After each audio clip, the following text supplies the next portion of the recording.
Video kali ini Jago Channel mau menanyakan cara menyetek buah blimbing bersama Mas Arim. Selamat malam Mas. Bisa sumring ya? Itu. Bisa sumring. Betul ya. Udah lama bekerja di pembibitan ini? Udah dari 2007.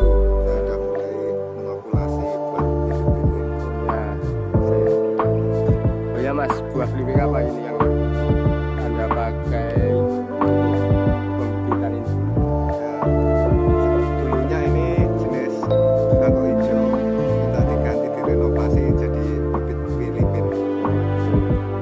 Terima kasih Mas, semoga teman-teman dapat tambah pengalaman baru dan terhibur juga. Oh ya, kalau teman-teman ingin renovasi bisa hubungi di Jago Channel apa di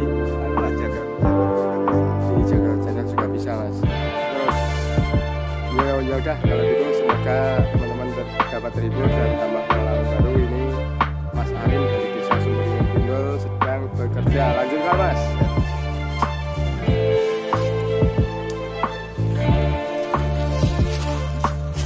Acaranya nyetek buah blimbing.